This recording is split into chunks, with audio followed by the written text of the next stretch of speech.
अधर्म का प्राणियों में विश्व हिंदू सनातन धर्म की सद्गुरुदेव भगवान की, सद्गुरुदेव भगवान की। एक रहना सनातन की प्राचीन परंपरा। 7 दिवसीय कथा में रीवा पहुंचे काशी पीठाधीश्वर नारायण नंद सनातनियों से एक रहने की करी अपील। विश्व कल्याण के लिए धर्म के अनुसार सभी सनातनियों को एक रहने की जरूरत है, जिससे कोई भी हमें बांट ना सके। उक्त बातें 7 दिवसीय भागवत कथा में शामिल होने पहुंचे काशी पीठाधीश्वर स्वामी नारायण नंद ने मीडिया को संबोधित करते हुए कही। जगत गुरु काशी पीठाधीश्वर ने कहा कि विश्व कल्याण के लिए भागवत कथा जैसे आयोजन अति महत्वपूर्ण होते हैं, जिनको श्रवण करने मात्र से कलयुग में नारायण की प्राप्ति होती है और जीवन आनंदमय हो जाता है। आयोजक समिति के मुताबिक जगत गुरु काशी पीठाधीश्वर के मुखारविंद से श्रीमद् भागवत कथा का श्रद्धालु रसपान करेंगे। इस दौरान विश्व कल्याण के लिए यज्ञ वेदियों में भक्त काम, क्रोध, लोभ, मोह और अहंकार की आहुति देंगे। कथा का आयोजन ललिता तालाब के पास किया जा रहा है। हाँ, एक सप्ताह का कार्यक्रम रहेगा। पंडित बालकृष्ण शास्त्री जी, जिन्होंने अपनी भक्ति से, श्रद्धा से प्रार्थना करके 1 वर्ष पहले इस कार्यक्रम को संचालन कर रहे हैं। धर्म की रक्षा के लिए, धर्म और संस्कृति की रक्षा के लिए ऐसे धार्मिक कार्यक्रम का आयोजन होना जरूरी है।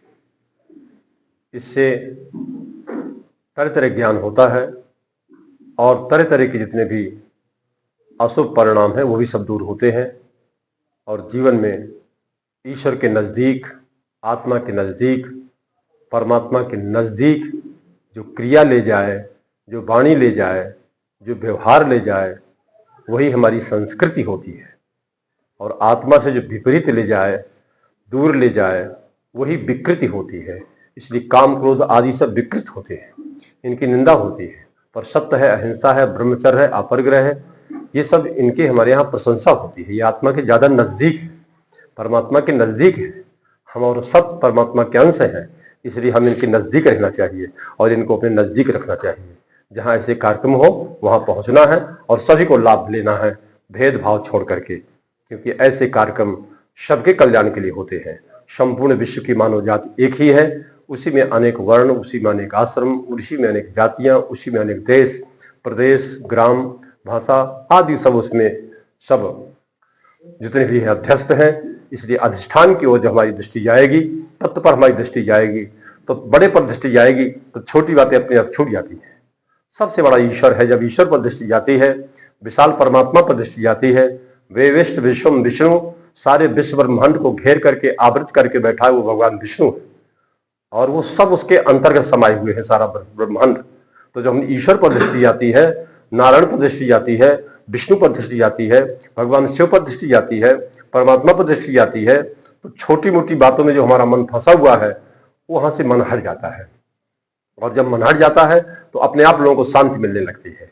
इसलिए ऐसे कार्यक्रमों में जो लोग शामिल होंगे उन्हें कहते लगता है कि भाई हमको बहुत शांति मिल रही है। तो इस विश्व शांति के लिए है संपूर्ण, और इससे क्षेत्र परिसर के संपूर्ण जिले के लिए, आसपास पूरे एमपी मध्य प्रदेश के लिए, संपूर्ण विश्व कल्याण के लिए सब धार्मिक कार्यक्रम का आयोजन किया जा रहा है। इसमें किसी प्रकार की कोई और पार्टीबंदी नहीं है, भेदभाव नहीं है, राजनीति नहीं है, क्योंकि हम सबसे मुक्त हैं। महाराज जी, पूरे जो देश में है एक मुद्दा बहुत इस समय प्रासंगिक है और वो है जातिगत जनगणना। हिंदू कटेगा तो हिंदू बटेगा। इस बारे में उसका मतलब है कि हमारे सबके अंदर एकता रहनी चाहिए, जरूरी है। अगर हम एक में मिलते रहेंगे, सबको मिलाते रहेंगे, तो उसका फल क्या होगा? अभेद। उसका फल क्या है? अमरता। उसका फल क्या है? एक में मिलते रहेंगे, क्या है? और एक को बांटते रहेंगे, तोड़ते रहेंगे तो विनाश। तो निश्चित बात है कि ये तो प्राचीन काल की परंपरा रही है कि हमें सब लोगों को एक का तो आदर करना ही है, और एक का नाम ही परमात्मा है, वही अपनी आत्मा है, वही सर्वात्मा है। सर्वात्मा के रूप में परमात्मा की उपासना सनातन धर्म में होती है। तो सर्वात्मा में सब आ गए। संपूर्ण विश्व कल्याण की कामना यहाँ पर की जाती है, सारे लोगों कल्याण की कामना की जाती है, और सबको ध्यान में रख करके हमारे यहाँ यज्ञ ज्ञात धर्म कार्य जो किए जाते हैं वो सबको ध्यान में रखकर किए जाते हैं। ऐसे ईश्वर को ध्यान में रख करके हम लोगों को अपना कार्य करना है कि हमारे द्वारा किसी का मंगल ना हो, किसी का अहित ना हो और किसी का नुकसान ना हो। इस बात को ध्यान करके संकल्प करके सम्यक कल्पना करके पूर्ण रूपेण कल्पना करके हमारे चित्त में, और तो हम धर्म और यज्ञाधिकार करते हैं। पहले भगवान का स्मरण करते हैं।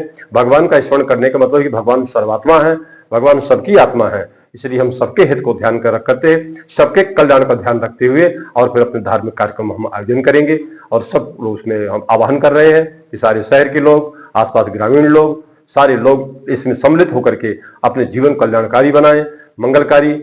एकता का तो बहुत महत्व है। संघे शक्ति कलयुगे, इस कलयुग में तो एकता में संगठन है, एकता में शक्ति है। तो हम सब लोग को तो एक रहना चाहिए, अच्छे कामों के लिए एक रहना पड़ेगा, अच्छे विचारों के लिए एक रखना पड़ेगा और अच्छे लक्ष्य के लिए हम सब लोगों को एक रहना पड़ेगा।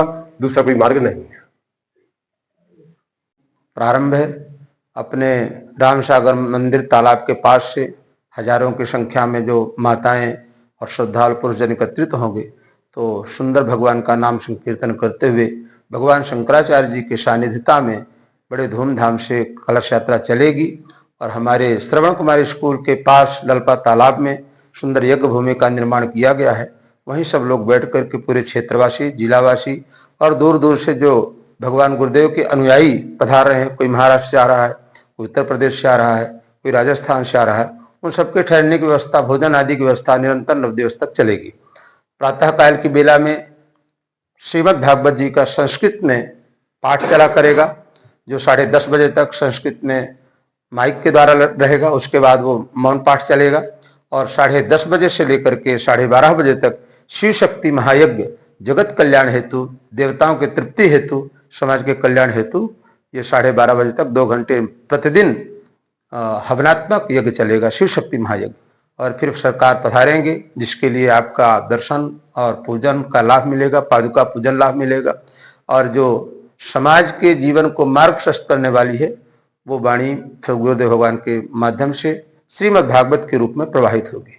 वो 2:30 बजे से लेकर के 5:30 बजे तक वो कथा चलेगी। दूर दूर से संगीतज्ञ आए हुए हैं, उन सबका आनंद ये हमारे बिंद क्षेत्र की धारा को पावन पवित्र करने के लिए और हमारे पूरे मंडल जो नवयुवक मंडल है उस सबके सहयोग से और हमारे क्षेत्र के जो राजकारण के क्षेत्र में चाहे सेवा दे रहे हों, चाहे व्यापार के क्षेत्र में सेवा दे रहे हों, चाहे एक सामाजिक घर का गृहस्थ प्राणी है, वो भी सब लोग अपने अपना अमूल्य सहयोग इस यज्ञ में प्रदान करने के लिए अपेक्षित हैं और सब कर भी रहे हैं। तभी इतना बड़ा यज्ञ संपन्न होने जा रहा है। श्री राधे, श्री राधे, जय। कथावाचन के रूप में भगवान गुरुदेव साक्षात श्री शंकराचार्य जी 7 दिवस तक, 7 दिन हमारे इस बिंदधारा को आपने प्रदान किया है। कृपा कहते हैं ना, जब कृपा देर हो दुरुस्त हो। बहुत दिन से सेवा में हम चाह रहे थे कि हमारे बिंद क्षेत्र को सेवा मिले, तो 7 दिवस का पूरा मिला हुआ। 7 दिन जीवन में होते हैं और 7 दिनों को शुद्ध करने के लिए भगवान सदगुरुदेव पूरा विराजमान होंगे। 2.5 घंटे तक वहां दर्शन होगा। जिन्हें अपेक्षित दर्शन नजदीक से चाहिए होगा, जो शिल्पी ग्रीन में जो स्थान है निज निवास के लिए, वहां पर मिलेगा। और जिन्हें दीक्षित होने की भी अपेक्षा है, उनको भी दीक्षा के रूप में यहीं पर प्रदान की जाएगी सदगुरुदेव भगवान के द्वारा। जी, पंडित बालकृष्ण शास्त्री मुझे कहते हैं, रीवा की ही हमारी जन्मभूमि है, कर्म क्षेत्र हमारा महाराष्ट्र है, अधिकतर समय वहां बीतता है। पर जब भी कोई धार्मिक आयोजन की इच्छा होती है तो अपने जन्मभूमि की ओर मुख करता हूं और ऐसे सारे कार्यों का संपन्न करने का प्रयास करता हूं। मैं डॉक्टर अमिता सिंह सिवा आरोग्यम हॉस्पिटल में मैं एज ए गायनिकोलॉजिस्ट काम करती हूँ। मेरे हॉस्पिटल में गायनी से रिलेटेड हर तरह की सुविधाएं हैं। सिजेरियन होता है, हिस्टेक्टमी होती है और ओपीडी केसेस भी बहुत अच्छे से देखे जाते हैं। और भी केयर है ओपीडी की, माइनर ऑपरेशंस भी होते हैं। और टाइम टू टाइम जब भी इमरजेंसी होती है, हम 24 आवर अपने हॉस्पिटल में अवेलेबल रहते हैं। एनी टाइम कोई भी पेशेंट अगर फोन पे भी अवेलेबल होता है या व्हाट्सएप पे अवेलेबल होता है तो भी हम उसको पूरी केयर देते हैं। पूरी कोशिश करते हैं कि हमारी तरफ से मरीज को किसी भी प्रकार की समस्या ना हो।